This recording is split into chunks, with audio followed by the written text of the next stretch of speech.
Chào các bạn, hôm nay chúng ta sẽ đến với tập 9 truyện Dũng sĩ Hepman, kẻ hủy diệt. Như chúng ta đã biết, sau khi thu phục được người thú, chiến tranh đã tạm thời lắng xuống và mọi người cùng nhau lo khôi phục lại cuộc sống ở Arus. Một hôm, Kip và Plan nục trong phòng thí nghiệm của quốc vương Arus trước đây. Plan, lại đây xem này, có cái này lạ lắm. Cái máy gì lạ thế nhỉ?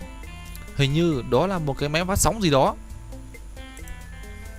Hai bạn liền mang máy ra ngoài và chiếu sáng. Coi có vẻ gọn gàng quá nhỉ. Có phải là tia máy phát laser không? Không phải, đây là một chiếc máy phát sóng với tần số cao. À đúng rồi, đây là máy phát sóng kích thích tự tăng trưởng của cây cối. Quốc vương Arus ngày xưa đúng là một nhà bác học kỳ tài. Với chiếc máy này thì ông ta có thể rút ngắn thời gian sinh trưởng của lá cây. Chúng ta mang ra ngoài kia thử xem sao. Hai bạn liền nhanh chóng ra ngoài, mang ra cánh đồng. Nào, chúng ta hãy thử chiếu vào dãy núi bên kia nhé. Kip ấn nút, chiếc máy phát ra một luồng sóng đâm vào cái dặng lúa ở phía trước. Những cây lúa nhận được một làn sóng đột nhiên lớn nhanh như thổi. Chỉ một phút chốc thì những cây lúa đã vươn mình lên cao, chịu đầy những hạt. Trời ơi, sao lạ quá vậy? Chẳng có gì lạ đâu, tần số cao kích thích các tế bào sớm phát triển nhanh hơn bình thường mà thôi. Ha ha, thế này thì tiện quá, ta chỉ cần vài ngày là có thể thu hoạch lúa được rồi. Bất ngờ, một con châu chấu khổng lồ từ trong đám lúa chui ra, rồi lao vào tấn công các bạn. Ôi, may mà Plan luôn mang súng ở trong người. Tránh ra Kip để đỡ cho mình. Plan nhanh nhẹn bắn vào đầu con quái vật. Sau đó, nó ở đâu ra vậy nhỉ? À, mình hiểu rồi, đó là do máy phát sóng dọi vào chúng nó nên nó cũng biến thành khổng lồ đấy. Chà, thế thì nguy hiểm nhỉ. Lỡ chúng một con rắn thì nguy to. Khi ấy ở trong rừng thì ai có thể ngờ rằng mộ phù thủy Biden đã xâm nhập từ mấy ngày nay để tìm cách phá hoại. Đã 5 ngày rồi mà vẫn chưa có một bóng người nào qua đây. Thì ra mụ đang tìm người để mượn hình đổi dạng và trở thành một thần dân của Arus. Hôm sau, chà, có một cô gái đang đến. Cô ta có phải đẹp quá nhỉ? Đúng là mẫu người mình cần. Cô gái đâu biết rằng có người đang theo dõi mình, cứ bình thản hay nấm. Bất ngờ, đau quá, có ở đây không? Cứu lão với. Cô gái liền chạy lại. Ồ, bà ơi, bà có chuyện gì thế? Mụ phù thủy tiếp lời. Lão đi lạc vào đây, bị trượt té, đau quá. Để cháu đỡ bà về nhà nhé. Ồ, cảm ơn cháu, đưa ta về nhà với nhé. Mụ Biden tìm cách gợi chuyện để tìm hiểu thân thế của cô gái để cho dễ bề giả dạng. Chà, cháu tốt quá nhỉ. Cháu tên là gì vậy? Cháu tên là Anne. Anne, tốt lắm. Cháu xem nè. Cô gái chưa hiểu gì thì mụ phù thủy đã vung chiếc gậy lên, chiếu một luồng sáng từ chiếc gậy vào, làm cô gái té bật ngửa ra. Nhờ có viên ngọc trong người thì mụ đã nhanh chóng biến thành cô gái một cách dễ dàng. Ha, thế là xong. Bây giờ mọi người chỉ biết ta là Anne mà thôi. Mụ đem giấu chiếc gậy vào trong hốc cây rồi bỏ đi ra khỏi bìa rừng. Anne là phụ bếp trong lâu đài mãnh sư và mụ ta vào đó một cách dễ dàng. Hôm sau, tại cánh đồng lúa trước lâu đài, máy bay đã phun thuốc trừ sâu rồi đấy. Rồi, chúng ta thử làm lại lần nữa đi. Kip ấn chiếc nút cần và chiếc máy bắt đầu hoạt động. Nhưng mà không ai biết rằng mụ phù thủy cũng đang theo dõi họ. Kip liền quét một vạch lớn, chiếc máy đưa lên cánh đồng. Một lúc sau, lúa chín rồi, chuẩn bị thu hoạch đi thôi. Hóc đâu rồi nhỉ? Hôm qua cậu ta vẫn cắt xe đập ở đây mà. Chắc cậu ta lại ngủ quên đâu đó rồi đó thôi. Xem kìa, có cái gì động đậy ở giữa ruộng lúa đó. Cánh đồng lúa từ từ rạp xuống. Một con quái vật khổng lồ trồm dậy. Ồ, Hóc. Người khổng lồ ấy chính là Hóc. Cậu ta vươn vai ngáp một cái, vang rền như là sấm động. Hóc nhìn các bạn hỏi. Ủa, sao các cậu bé xíu như thế? Các cậu biến thành tí hoan rồi à? Tí hoan cái con khỉ gió. Cậu biến thành khổng lồ thì có. Này Kip, thì ra máy này cũng tác dụng với người nữa. Chứ sao, con người cũng do các tế bào sinh học mà tạo nên mà. Ui da, đau đầu quá. Làm sao bây giờ hả Kip? Kip liền chĩa chiếc máy phát sóng vào người Hóc, kéo ngược lại, khởi động lại về phía sau. Chỉ phút chốc thì Hóc đã thu nhỏ lại như người thường, chui ra khỏi ruộng lúa. Ui da, máy móc gì mà nhức đầu vậy? Nhưng tại sao cậu lại chui vào trong đó làm gì? Tối hôm qua, sau khi phun thuốc mình đi kiểm tra, ngờ đâu mệt quá, ngủ quên lúc nào không hay. Hà hà, vậy cũng may mình có dịp thử nghiệm trên cơ thể con người. Nhưng sao lạ lắm, tớ thấy đau đầu vô cùng, lại muốn nổi nóng lên nữa. À, chắc là do tế bào tăng trưởng quá nhanh, làm cho thần kinh bị ức chế, rất dễ làm đấy. Làm bậy. À, chiếc máy này lọt vào tay bọn Zoom thì nguy to. Vì vậy, chúng ta cần phải cẩn mật khi sử dụng và cất cho kỹ. Hà hà, còn lâu mới giữ bí mật được, ta đã nghe hết cả rồi. Mụ Bì Đen phát lời. Vài hôm sau thì Kíp đã cùng các bạn tiếp tục máy phát sóng để thu hoạch lúa mì. Lúc ấy, mụ Bì Đen xách một giỏ trái cây bước ra. Ủa, Anne, cô đi đâu vậy? Công chúa bảo tôi mang trái cây cho các anh dùng. Chà, công chúa nó có cho Kíp quá nhỉ. Lợi dụng Kíp vừa quay mặt đi thì mụ liền nhảy sổ vào máy chắn trước máy. Làn sóng tiếp xúc trực diện, ngay lập tức mụ trở thành một người khổng lồ. Trời ơi, Anne, cô chen vào làm chi vậy? Ha ha, để tóm gọn chúng mày chứ làm gì. Vừa nói, mụ cúi xuống chụp lấy chiếc máy. Ha ha. Kíp và các bạn không kịp trở tay trước đoàn tấn công nhanh của mụ. Trời ơi, Anne chính là mụ Bì Đen giả dạng đấy. Vào Hesman nhanh đi các bạn. Mụ Bì Đen không thèm đuổi theo, cầm chiếc máy đi thẳng vào trong phía rừng rậm. Chỉ vài bước là mụ đã tới nơi. Mụ liền mở máy ra, thu nhỏ người lại, sau đó mất hút ở trong rừng sâu. Sau đó mụ ôm chiếc máy bay thẳng về hành tinh Zoom. Ha ha, chiếc máy này thì ta sẽ tạo ra một đội quân những người khổng lồ. Kíp và các bạn lao vào trong phi hành. Chỉ phút chốc là Hetman đã xuất hiện. Mụ ta biến đi đâu mất rồi? Có lẽ mụ ta ôm chiếc máy về hành tinh Zoom rồi. Chúng ta đuổi theo moi. Sau khi ấy ở hành tinh Zoom, bất ngờ có một vật lạ từ trên trời rơi xuống, tạo lên một địa chấn vô cùng khủng khiếp. Căn cứ của Samat ở dưới đất bị rung chuyển dữ dội. Chuyện gì vậy ca? Để ta leo lên xem sao. Samat bước lên trên chỉ thấy một lỗ đất sâu hoắm. Ở dưới đất là một khối đá lớn. Ồ, thì ra là một thiên thạch rơi xuống. Khối đá bất ngờ nổ tung, làm Samat vô cùng ngạc nhiên. Quả nhiên trong bụi mù có một quái nhân mình người mặt sư tử xuất hiện. Nhảy một phát là phát lên. Xin lỗi, ngài là ai? Ngài ở đâu đến đây vậy? Ngươi không có quyền hỏi mà chỉ trả lời thôi, biết chưa? Samat tức quá liền hóc súng ra. Ngươi đâu phải là ông chủ của ta mà bắt ta làm theo. Samat liền bắn thẳng vào con quái vật. Con quái vật bị tia laser bắn vào, biến thành một khối thép khổng lồ. Thì ra hắn là một robot. Khối thép nóng chảy bất ngờ vươn ra rồi chụp lấy Samat. Thằng nhãi danh kia, có giỏi thì bắn nữa đi. Samat hoảng sợ buông vũ khí rồi lùi lại. Tôi không biết, xin ngài tha cho. Bấy giờ khối thép ấy mới tụ lại thành một hình nhân bằng thép xanh biếc. Khối thép ấy động đậy rồi hóa thành tên quái nhân trở lại. Chắc ngươi chưa biết ta là ai phải không? Ta là robot thuộc thế hệ robot thứ 13. Ồ, thì ra là ngài có biệt danh là kẻ hủy diệt đấy phải không? Ha, đúng rồi, gọi ta là chúa tể vũ trụ mới phải. Nhưng vì ta nghe nói có một con robot nào đấy nên ta mới phải xuất hiện. Hesman phải không? Hesman, đúng rồi. Thế đây có phải là Arut không? Trên đường ta đến đây ngủ quên ta không để ý. Không, đây không phải là Arut, đây là hành tinh Zoom. Lúc ấy thì trên bầu trời xuất hiện một chấm đen bay đến. Samat thấy vậy liền nhận ra ngay. Thầy của tôi vừa từ Arut trở về đó. Một lúc sau, Samat, may quá, chúng ta đoạt được chiếc máy rồi. Samat vừa giới thiệu một quái nhân Zobit với mụ xong thì đột nhiên bầu trời tối sầm lại. Hesman, chính là nó đấy. Zobit, ngài cứ để yên cho chúng tôi. Hesman thấy vậy từ trên cao nhảy xuống. Sau mụ phù thủy đã kịp mở máy phát sóng, cả mụ và Samat lập tức hai người biến thành khổng lồ. Hesman định chập tay lại để lùi lại để lấy gương ánh sáng ra thì mụ Bì Đen đã đoán trước được nên cả hai bèn lao đến chặn tay Hesman lại. Hesman khựng lại, mụ Zoom liền hét lớn. Zobit, hãy cho thấy khối thép này chảy ra thành nước luôn đi.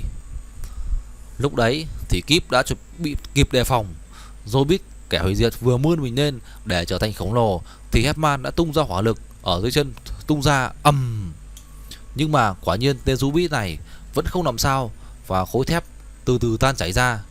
Đột nhiên một tiếng nổ vang lên trong ánh sáng, làm lóe lên xanh biếc. Đó chính là Hesman đã tách ra làm con bánh sư để thoát khỏi gọng kìm của Samat và mộ phù thủy. Cả 5 con bánh sư liền lao vút trên bầu trời rồi bay ra ngoài không gian. Sau đó Hesman lại lắp ghép trở lại với thanh kiếm ánh sáng trong tay. Chúng ta chỉ có tìm cách đoạt lại chiếc máy ấy, rồi sẽ tìm cách đối phó với tên quái nhân kia sau. Màn đêm buông xuống, Hesman liền quay trở lại hành tinh Zoom lần nữa. Ở phía dưới thì mụ Biden đã nhận được tín hiệu. Thằng khốn ấy lại đến rồi. Mụ Biden và Samat liền cầm chiếc máy bước sóng lên khỏi tầng hầm. Mụ đâu biết rằng Plan và Hawk đã chờ sẵn ở ngay bên miệng hầm. Để mụ ấy cho tớ. Nào, 1, 2, 3. Cả Plan và Hawk cùng lao tới một lượt. Bốp, bốp.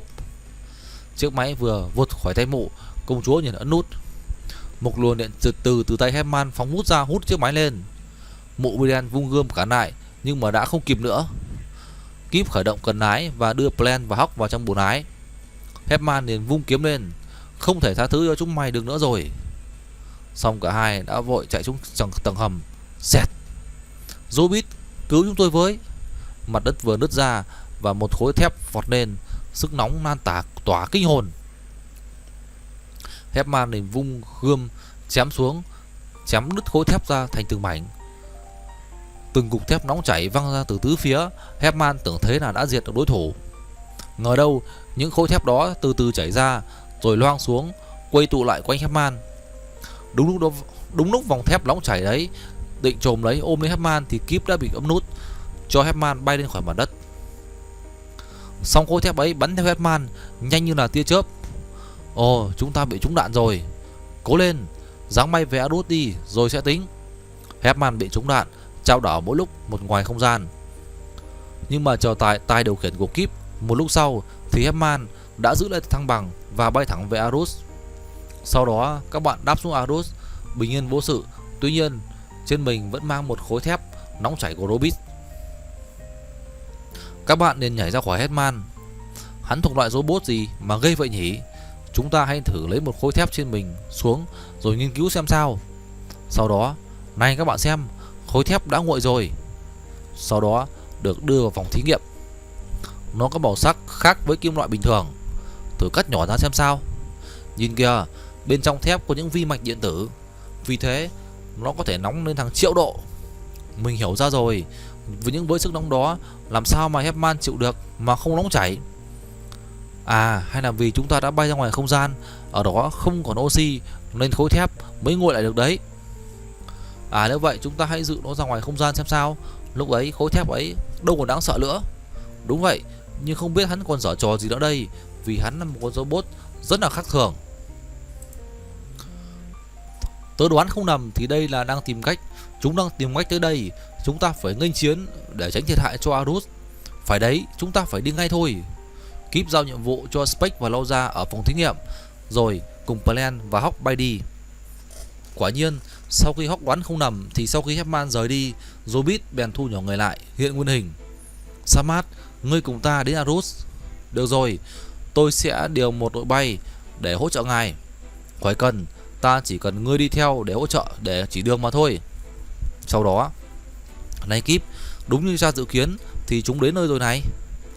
Như vậy thì chúng ta hãy thử rút anh cơm ánh sáng và sẵn sàng chặn đường hắn lại. Chỉ phút chốc, Hesman đã rút gươm ánh sáng. Cẩn thận đấy, nguồn sáng ấy chính là thằng Hesman đấy. Đồ nhát chết, có vậy mà cũng hoảng sợ. Zobit trườn mình tới, biến thành một khối thép đỏ rực bay tới. Nhưng Hesman đã chuẩn bị sẵn, chẻ khối thép ra làm đôi. Hai khối thép bay vào nhau rồi biến thành một quả cầu có dao cắt xung quanh. Đoạn xoay vòng mỗi lúc một nhanh hơn. Ha ha, ta có thể biến ra được bất kỳ thứ gì mà ta muốn.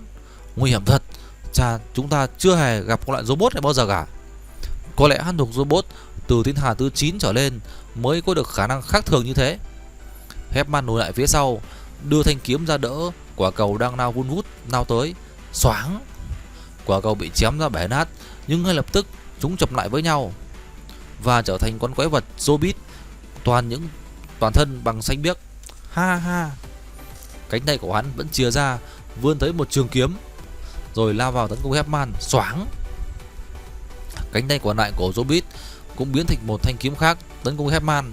Hepman lợi dụng sơ hở của Zobit chém xẻ đôi người hắn. Thế nhưng hắn lại biến thành hai người khác lao vào. Ha ha ha. Hepman trở lúng túng trước những đòn biến hóa của Zobit. Nguy quá, chúng ta không thể nào đương cự nổi. Chỉ còn cách này thôi. Chúng ta đã xẻ hắn ra thành mảnh nhỏ rồi phun nước vào, vì các vi mạch điện tử có thể gặp nước sẽ chạm mạch. Hepman liền vung gươm đến. Chuẩn bị xong chưa? Xả hết nước dự trữ ra bên ngoài. Hepman xoay kiếm chém Zobit một phát ra từng mảnh nhỏ, rồi phun tất cả những nước dự trữ vào những khối thép ấy. Quả nhiên Zobit bị chạm mạch, nổ tung ra thành từng mảnh. Ầm. Rút đuôi ngay, kẻo chúng đụng phải chúng ta bây giờ. Kíp thu gươm lại rồi quay về. Các bạn đã biết rằng sự chạm mạch đâu phải dễ dàng diệt được hắn như vậy. Một lúc sau các mảnh kim loại ấy lại xoay tròn như cũ, rồi thành một đám mây vận thạch. Đám mây ấy bay về Zoom. Lúc đó ở Azut, lạ thật, tớ chưa thấy một cơ thể robot nào như vậy. Có lẽ hắn từ thiên hà khác đến. Mình phải nghĩ cách để đối phó với hắn, chứ hắn không thể chết dễ dàng như vậy đâu. Vậy nếu hắn đây thì chúng ta phải làm như nào? Muốn diệt được hắn có lẽ phải nhờ tới nhiệt độ thật lớn, hoặc là chúng ta hãy thử vào phòng thí nghiệm xem sao. Khi mọi người vào thí nghiệm thì khối thép của Zobit đã biến mất. Trời ơi, sao vậy? Có lẽ hắn di động được à? Có thể lắm đấy, nguy rồi, vì hắn là một khối mà. Kíp chưa dứt lời thì trong nồi áp suất bỗng vang lên một tiếng nói. Ha ha, đúng đấy, các ngươi không thể dễ dàng diệt được ta. Đoạn nó bay ra phá nát nồi áp suất rồi tấn công Kíp. Bốp, các bạn phải nhanh nhắm mới thoát được. Palen và Hawk móc súng ra nhưng đã bị Kíp chặn lại. Đừng bắn nó nổ vỡ như mảnh thiên nguy to. Khối thép ấy cứ tấn công tứ lung tung, phá nát cả phòng thí nghiệm. Kíp vô tình đứng trước bình lưu huỳnh nóng. Nguy rồi, làm sao bây giờ? Khối thép dường như là có mắt, nhắm thẳng Kíp lao đến. Coi chừng đấy, Kíp. Kíp nhảy qua một bên để tránh khiến khối thép ấy va vào bình hóa chất lưu huỳnh. Một tiếng nổ vang lên, khối thép ấy vỡ vụn ra thành từng mảnh nhỏ. Rồi biến mất, tán theo làn khói xám. Khói độc bốc lên khiến các bạn phải chạy ra ngoài. Trời ơi, khó thở quá. Một lúc sau kiểm tra lại, hắn tiêu đời rồi. Bây giờ chúng ta mới biết là dung dịch lưu huỳnh có thể hủy được hắn.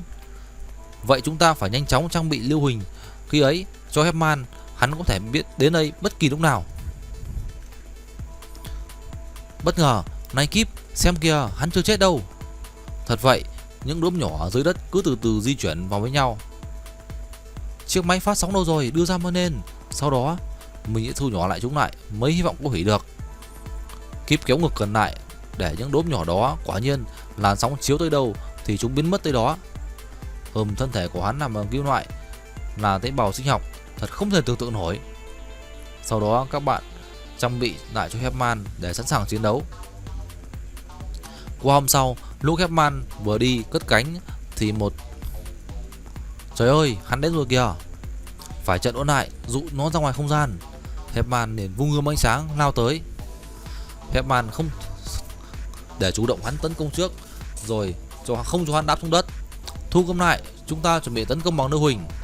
Sau đó Hepman đã phụt lưu huỳnh ra khỏi tay và tấn công các khối thép của tên Zobit.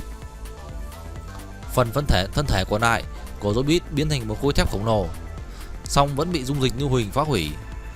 Từng khối thép hỏng còn lại tụ lại rồi đâm sầm vào Hepman. Bất ngờ, máy phát sóng phóng xạ của chúng ta bị hết rồi, hắn hết hoạt động được rồi. Các bạn cố gắng cầm cự, mình sẽ ra ngoài sửa chữa xem sao. Kíp lao ra ngoài không gian nhưng mà cũng không thể nào sửa chữa được. Nguy quá, dung dịch lưu huỳnh cũng cạn rồi. Từng mảnh trên thân thể còn lại của Zobit từ từ gom lại, chuẩn bị tái tạo một cơ thể mới. Nguy quá, chúng ta cần phải hy sinh thêm 2 tên nữa cánh tay để đẩy hắn về phía mặt trời. Kíp liền ấn nút mở khóa điều khiển của Hepman, bay về phía cơ thể của Zobit. 2 tên nữa ghim một con Zobit, rồi tất cả đẩy khối thép nhanh về phía mặt trời. Sau đó, không biết sức nóng của mặt trời có đủ sức để phá hủy nó không nhỉ? Chắc là được thôi, vì mặt trời nóng hàng triệu độ mà. Cái chính bây giờ là chúng ta phải cố sức trở về Arut, chỉ vì chỉ vì chỉ có 2 tên lửa dưới chân nữa mà thôi. Hết. Thưa các bạn, như vậy là chuyện tập 9 kẻ hủy diệt đến đây là hết. Chúng ta sẽ gặp lại nhau ở trong câu chuyện Nguồn Điện Chết vào ngày mai, Dũng sĩ F-man tập 10.